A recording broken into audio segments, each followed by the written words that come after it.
Hello and welcome to You Can Do It, a Zoomcast powered by Special Olympics Maryland. I am one of your co-hosts. I'm Nick Stearns, here with my two awesome co-hosts, Terrell Limerick and Adam Hayes. Shout out to Adam for all his editing. My co-hosts are not only awesome co-hosts, but they are award-winning athletes at Special Olympics. And as always, a thank you to our technical producer, Jason, and our creative consultant, Donna. Tonight, we welcome to the show Dr. Bradley Schlaggar. He is a neurologist, which means he diagnoses and treats conditions having to do with the nervous system and the brain. He's also a pediatrician, so he works with people from birth to adulthood. He's the president and CEO of the Kennedy Krieger Institute, as well as a professor at university. Welcome to the show, Dr. Schlaggar. I know tonight we're going to have an awesome conversation about how all of this relates to disability. So let's say hi to Dr. Schlaggar and thank you for being here. Thank you. It's a pleasure to be here. Thanks, Nick. Thanks, Adam and Terrell. Looking forward to it. All right. And I believe right now we are going to see a little video that Jason's going to be showing us.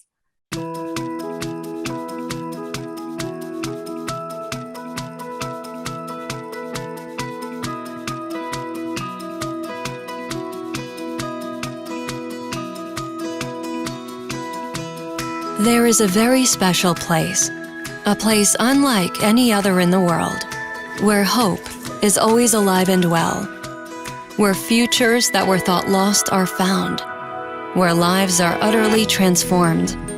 In this special place, potential is unleashed, promise is fulfilled, dreams are made real, and miracles happen every day.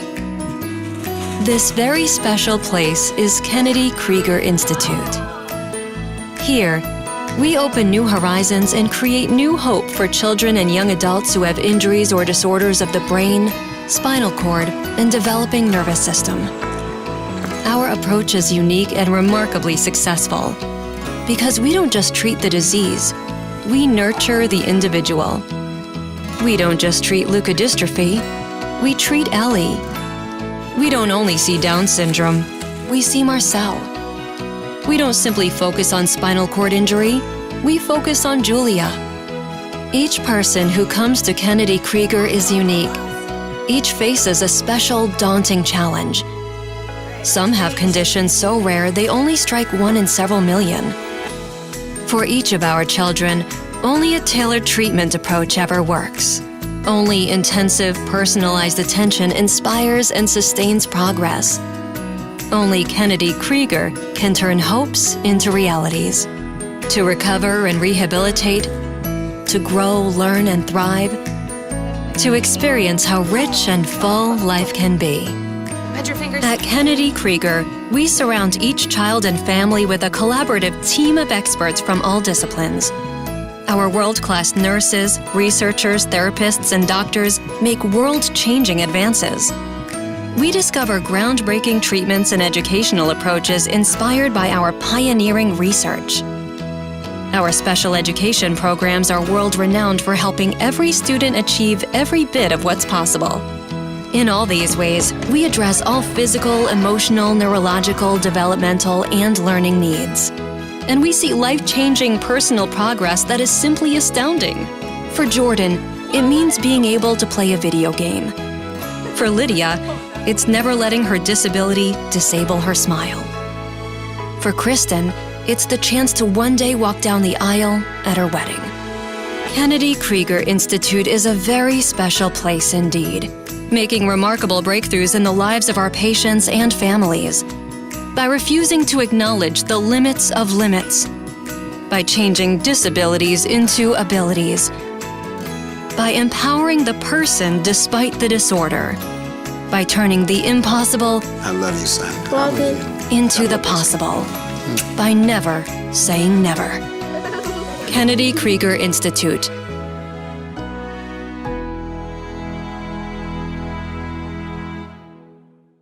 All right, I am going to turn it over. Catch my breath. I'm going to turn it over now to Adam, who has some questions for our guest tonight, Dr. Schlaggar. What a beautiful video. All right, Adam, you've got the Zoom square. Thanks, Nick. Well, welcome, Dr. Schlaggar. First, I just was wondering, can you explain what do doctors do differently at Kennedy Krieger compared to Johns Hopkins Hospital next door? Adam, that is a wonderful question. And I'm not going to throw our colleagues over at Hopkins under the bus. What I'll say is that we are actually, all of us here who are doctors are also doctors at Johns Hopkins. And we all work together very effectively to help people with neurologic conditions. What we get to do at Kennedy Krieger, it's not really just what the doctors do, it's the entire team. We can bring all of the different types of expertise to a patient. Often in a sort of a typical hospital or clinical setting, it's one kind of service at a time. And what we do and what we really believe deeply in is bringing everybody to the patient so that all of the specialists who think about the different aspects of that patient's needs can work together in the moment and help that individual. So I think that's the special nature of Kennedy Krieger, is that really the word we use is interdisciplinary care. We all work together to achieve the best goals for that individual patient. It's a great question. I love that. Yeah, that's really interesting. Thank you. Since birth, I've actually grown up in the medical system, especially in the neurosurgical department. Growing up, I went to Kennedy Krieger for many tests to help doctors understand what might be happening in my brain due to my condition. One of the tests I normally do is creating shapes out of a set of blocks. How do tests like these help you understand what is going on in the brain? So you're describing, Adam, a set of tests that a kind of specialist called a neuropsychologist will do. And what a neuropsychologist tries to do using different types of tests is examine all the different ways people think and behave. So sometimes thinking you're using language. Sometimes, like the block solving problem that you just were remembering, that's what we call nonverbal tests, because you're solving the problem not by thinking about words and sentences, you're looking at spatial relationships. So tests like that are testing how an individual solves problems using spatial information, not verbal information. And what the neuropsychologist does is sets up an entire battery of tests to get at things like memory and attention and language, different types of the ways we think, in order to fully understand what are your strengths and what are the opportunities for improvement. And they can do it at a moment in time and then look back at those test results, look at you a year later and a year after that, and see what kind of progress is being made or where more work has to be done. And that's a really important part of, that's not a big MRI machine, and it's not a blood test. It's a kind of approach that these specialists, neuropsychologists, can really use to figure out what needs work and where the progress is being made. Thank you. No, that's really interesting. Terrell, I know that you have some questions that you wanted to ask. Why don't you take it away? Okay, Adam, thank you. Yes, I will. How do a person become a doctor of neurology? Well, That's a short question, but it's got kind of a long answer. Well, it takes a lot of years, I should say that. So it starts out after high school, you go to college. And in college, you take the courses that are necessary to be able to get into a medical school.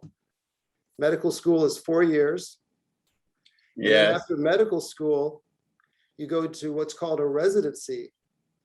Now, for child neurology, like I'm a neurologist for children, although I take care of adults too, but mostly children, that's another 5 years. So Wow. after high school, let's see, that's 13 years after high school, before I could say that I'm a fully formed, ready to go child neurologist. So it's a long time. I started that period of becoming a child neurologist in 1994 and finished in 1999. So I've been working in hospitals since 1994 and have been fully formed, I guess, as a neurologist since 1999. Okay, my next question is why do you you want to study this? Well, I think there's nothing more fascinating in the world than our brains. And I've felt that way since I was probably 14, 15 years old. I've always loved thinking about the brain. And I always wanted to be, I don't know why, but I always wanted to be a doctor. So for kids, I always wanted to be a pediatrician. So to put those two together, love of the brain and taking care of kids, it was a natural for me to go this route. And I'll tell you, Wow. I'm surrounded by people who have very similar stories where they've had a long-standing fascination and desire to do this. There's a word for it. It's a calling. People who do this, I feel like we are called to take care of kids with nervous system related issues. And it's a wonderful career. We love it. And I wouldn't trade it for anything. Wow. It is hard and it's complicated, but it's worth it. It's really worth it. Thank you, Terrell and Adam. Those were wonderful, really thoughtful questions.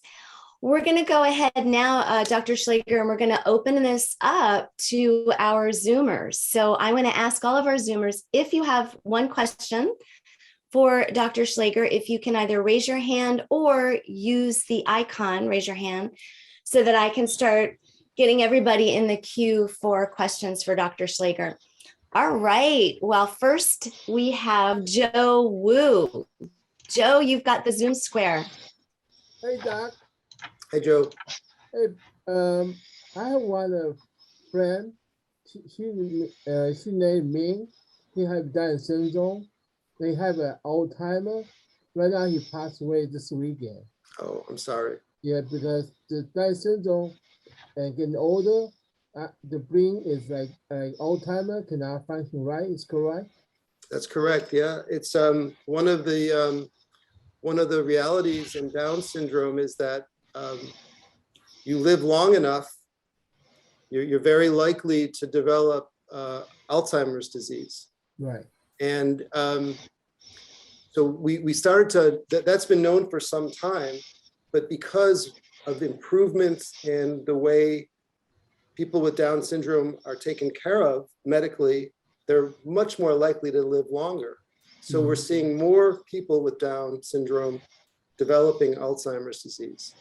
And just to be really straightforward with you all, it's only been recent that the National Institutes of Health has said we need to understand more exactly how to help people with Down syndrome as they move on to have Alzheimer's disease. So thankfully, finally, there's a lot of focus through the mechanism that funds research to understand it more deeply. But it's a real, I'm sorry to hear about your loss.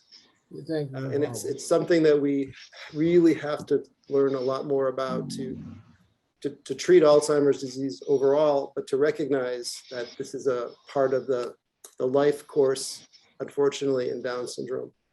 Thank you, Doc. Thank you, Joe. And again, from all of us, condolences condolences for your loss.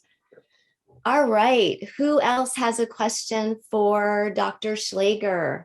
All right, David Godoy, do you have a question for Dr. Schlaggar tonight? I know you said you have worked for children as well as an adults. When they come out of surgery or when they are in recuperation, do you bring guests to the hospital to play some music for the patients? Well, in different kinds of environments in the hospital, some allow that to happen. At Kennedy Krieger Institute, we are not the place where somebody is having a surgery or being put to sleep to have something done. That happens in other kinds of hospitals. Our hospital is more of a rehabilitation hospital. But David, I've worked, before the call started, I was sharing with Adam and Terrell, I've worked in hospitals for many years. So previously at the hospital where I worked in St. Louis, Missouri, I worked there for 30 years or so. That hospital, we definitely, whenever possible, had music therapists come and help people as they're recovering, whether it's from surgery or from any other condition. And we do at Kennedy Krieger have music therapists as well. I think it's a really wonderful approach to helping people recover. It helps them emotionally, and I think it also helps them physically. All right, let's see. Willie, do you have a question for Dr. Schlaggar tonight? Oh, yes, I have a question for Dr. Schlaggar tonight. So, Dr. Schlaggar, as you know, my mom works at a hospital at Howard University Hospital. She's a nurse practitioner, and she always likes to take care of sick people. She also tries to help patients with their healthy diet and even struggling with mental illness. So here's my question. My question is, do you think people might have to make an appointment when they want to go see a doctor, or they want to get a pediatrician on something they want to take care of? So I think it's a good question. In order to get seen, for the most part, you need to make an appointment. If the way people get their care is to go to an emergency room or an urgent care center, they might get somebody who's not exactly the right person for the problem that they have. And if it's something that needs an emergency, go to the emergency room, of course. But for problems that you can anticipate the need to get in to see a doctor or a nurse practitioner, understand who is the best person, make an appointment, and hopefully they'll get you in as soon as possible. But it's a good point. We need to make those appointments in advance so we can be seen by the right person. Thank you, Willie, for reminding us of that. All right, well, I'm going to go ahead and turn the Zoom square back over to one of my wonderful co-hosts, Adam. I know that you had a third question that you wanted to ask Dr. Schlaggar tonight. Yeah, absolutely. So I was just curious, for anyone going to a medical facility, can be really scary. How does your staff help children with intellectual disabilities feel more comfortable in an environment they are not used to? Adam, that is such an important question. What we do is, first of all, we recognize that everybody coming in has some anxiety and some patients have more. So we create environments to help people calm down. We have behavioral support systems, people who all they do, their focus is exactly that, helping people calm down. And by getting to know our patients so well, we know what they can tell us are the things that make it more scary and things that make it less scary. And we remember it and apply it the next time so that we are always thinking about that person. And I'm going to give you an example of where this kind of ability to help really pays off. So here we are in the COVID era, and we need everybody to get vaccinated because especially people that have intellectual and developmental disabilities, they're at greater risk for having something bad happen with COVID. But many of our patients, the idea of a shot is just as scary as can be, right? Mm-hmm. So we created a COVID vaccine clinic and had all of the staff necessary to support making that vaccination possible. And we had so many families tell us, even they weren't even our patients, they were coming from outside, but they knew that we had this clinic. And so many families told us that but for this way of getting the vaccine, their child would not have been vaccinated. And that just, I can't tell you how moving it is to know that we were able to make that happen. So it's that awareness and the ability to make it less scary. That's a really important part of what we do. Great question. I love that you're thinking always about the patient first, and that means a lot, I'm sure, to a lot of families. So absolutely. Yeah. That was a wonderful question, Adam. Thank you. Good job, Terrell? Adam. Yeah. Yes, my last question is, do you understand? I'm confused because you said kids. You work with kids and adults, but do you work with kids' mind and adults' mind, or you just work with kids' mind? Both myself personally, in my career, worked with kids' mind and body, adults' mind and body, and then here at Kennedy Krieger, the same. A really important part of this, the world of taking care of patients with intellectual and developmental disabilities, is that the pediatric or the child specialists, yes, especially for rare kinds of conditions, they have the real expertise. So often we don't want to let you go. We want to stay in your lives for as long as you'll have us in your lives, because we know what those pediatric conditions really look like across the entire life period. So okay. So yeah, it's yes and yes, Terrell, as an answer to your All question. right, yes and yes. Thank you, T. All right. Yes. I know Jason has a question for you, Dr. Schlaggar. Go ahead, Jason. Got the Zoom square. Yeah, sorry, producer doesn't always jump in, but Dr. Schlaggar, how do individuals access the many services that were highlighted in the video?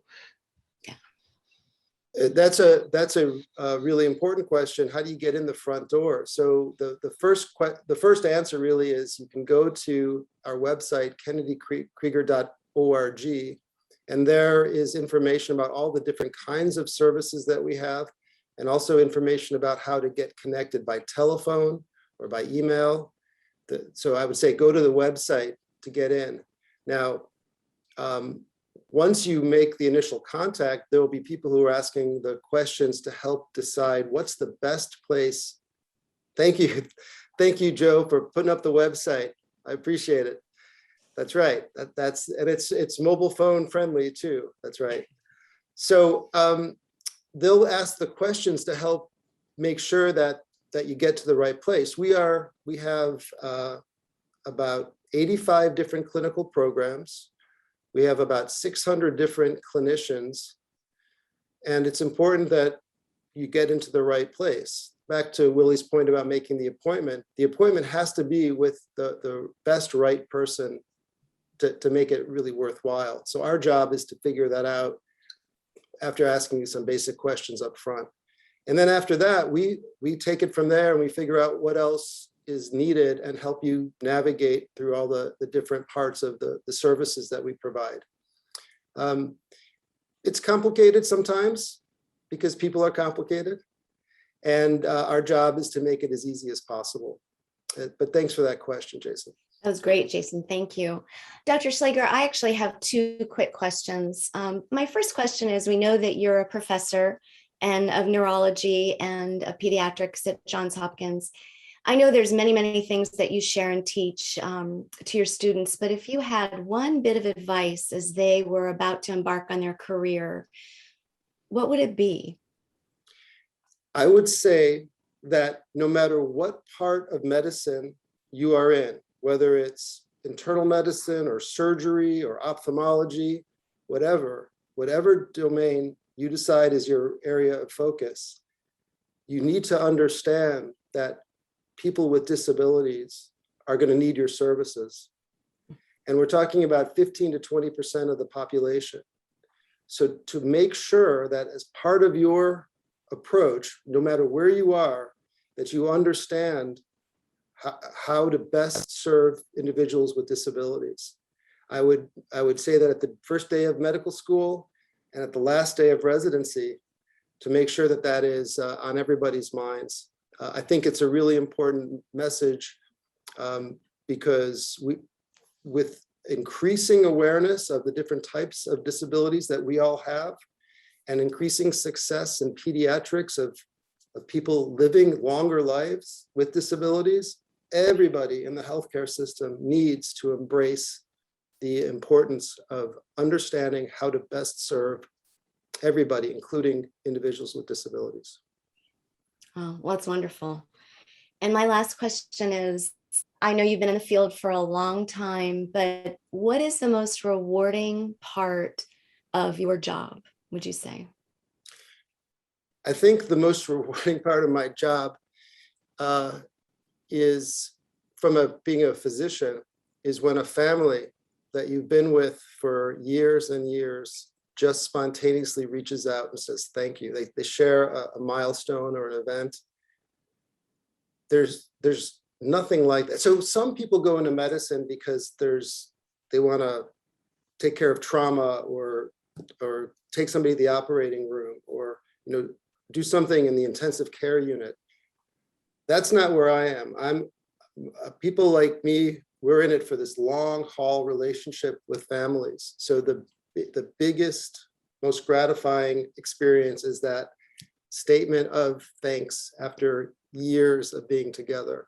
There's nothing quite like that. Wow. Well, I can imagine. I can imagine you have lots of thank yous.